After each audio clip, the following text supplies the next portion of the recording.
Est-ce que vous avez déjà entendu parler de Teen Wolf ? J'espère que oui. Le cinéma, c'est un art profondément divertissant, et parfois il l'est tellement qu'il nous pousse à aimer des œuvres qui objectivement ne sont pas bonnes. Que ce soit des films ou des séries, il y a ces moments un peu étranges où on sait très bien que ce qu'on regarde c'est de la merde, mal écrit, mal joué, parfois même ridicule, et pourtant on reste. On continue, mieux encore, on y prend du plaisir. C'est ce qu'on appelle souvent des plaisirs coupables, ou dans certains cas, des nanars. Ces œuvres un peu honteuses qu'on regarde en sachant pertinemment qu'elles ne sont pas réussies, mais auxquelles on s'attache quand même, parce qu'elles ont quelque chose, une énergie, une sincérité, un excès, quelque chose d'indéfinissable qui fait qu'on ne décroche pas. Perso, j'ai complètement ce rapport avec certains films, par exemple Batman Forever et Batman et Robin qui objectivement sont des films ratés. Tout est too much, tout est kitsch, tout est absurde, mais c'est justement ce qui les rend presque fascinants. C'est tellement excessif, tellement à côté de la plaque que ça en devient divertissant. Au point où je finis par vraiment m'éclater en les regardant. Et ça m'a rappelé une série que je kiffais étant ado qui me plaisait justement un peu pour les mêmes raisons. Et en replongeant dans la série, je me suis rendu compte qu'en réalité, c'est bien plus qu'un nanar. Cette série, c'est Teen Wolf.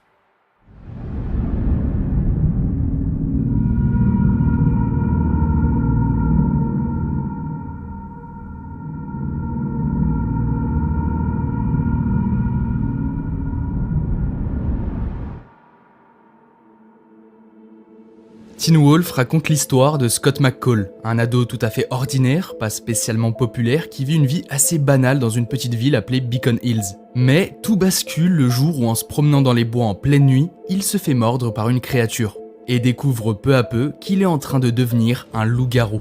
Parce que oui, Teen Wolf ça veut dire loup adolescent, au cas où, pour ceux qui savaient pas. Toute la série repose alors sur cette idée simple, suivre un adolescent qui se transforme progressivement en créature surnaturelle. On assiste donc à sa transformation, autant physique que psychologique, son corps change, ses sens se développent, ses émotions deviennent plus intenses, plus incontrôlables. Scott doit alors apprendre à vivre avec ses nouvelles capacités. Sa force décuple, son ouïe et son odorat deviennent surdéveloppés, ses instincts prennent parfois le dessus, mais en parallèle, il doit continuer à gérer une vie d'ado tout ce qu'il y a de plus classique.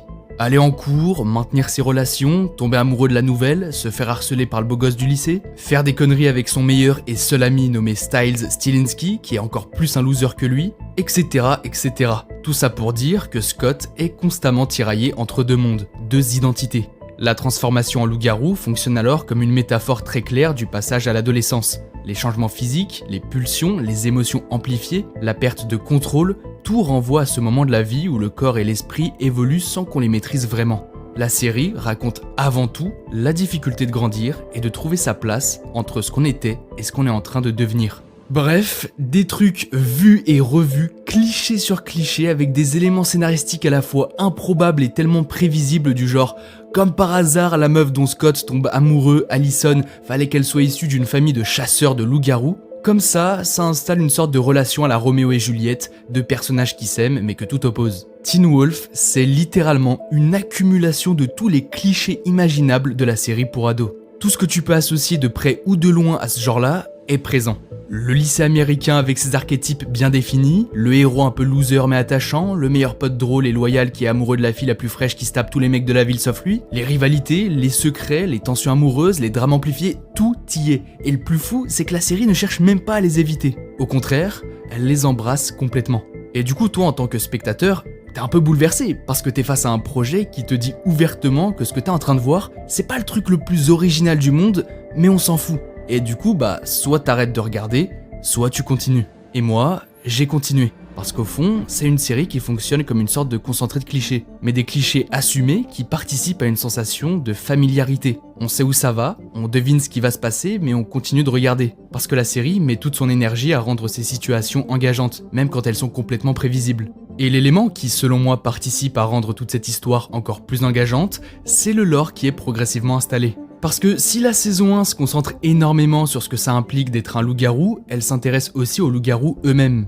Parce qu'après tout, c'est pas très commun comme créature. Très vite, la série ne parle plus seulement de Scott qui apprend à être un loup-garou, mais d'un univers entier structuré autour de ces êtres. On découvre des hiérarchies, des règles, des meutes, des codes, des traditions, des dynamiques de pouvoir, des conflits territoriaux, tout un système qui vient donner de la profondeur à quelque chose qui, à la base, était très simple. Bien sûr, on retrouve tous les éléments habituels des histoires de loups-garous, la pleine lune qui rend incontrôlable, la perte d'identité et j'en passe, mais la série apporte des choses en plus. Par exemple, les loups-garous se distinguent selon 3 statuts bien précis, qui définissent à la fois leur place et leur niveau de pouvoir. D'abord, il y a l'Oméga, le loup solitaire, sans meute, souvent isolé, marginalisé et reconnaissable à ses yeux bleus. Ensuite, il y a le Bêta, le loup-garou classique, membre d'une meute avec des yeux jaunes. Et enfin, il y a l'Alpha, le leader, le plus puissant, celui qui domine la meute et impose son autorité, reconnaissable à ses yeux rouges. Toute l'intrigue repose sur cette structure. Scott, qui vient tout juste d'être mordu, se retrouve propulsé au rang de Bêta, sans vraiment comprendre ce que ça implique. Il découvre progressivement les règles, les dangers, mais surtout l'existence de l'Alpha qui l'a transformé. Et cet Alpha, c'est une menace concrète, omniprésente, un prédateur qui rôde dans l'ombre, responsable de plusieurs attaques et meurtres, et qui agit sans réel contrôle. Scott comprend alors qu'il ne s'agit pas seulement de survivre à sa transformation, mais aussi de faire face à celui qui en est à l'origine. Mais du coup, le problème, c'est que cet Alpha ne veut pas l'ignorer. Il veut avant tout le récupérer. Il cherche à faire de Scott un membre de sa meute, à le soumettre et à l'intégrer dans une dynamique violente qui va à l'encontre de tout ce que Scott est. Et plus la saison avance, plus cette pression devient forte. Parce qu'en tant que Bêta, Scott est lié à cet Alpha.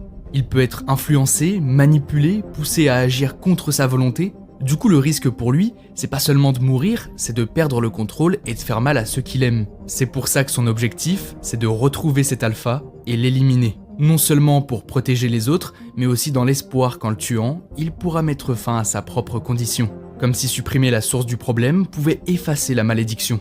Même si bon, le petit Scott, il déteste pas totalement ses nouveaux pouvoirs, parce qu'après tout, ça le rend plus fort et plus rapide. Et donc lorsqu'il joue au lacrosse, un sport joué par 20 personnes dans le monde, bah il défonce tout et devient la nouvelle star de l'équipe.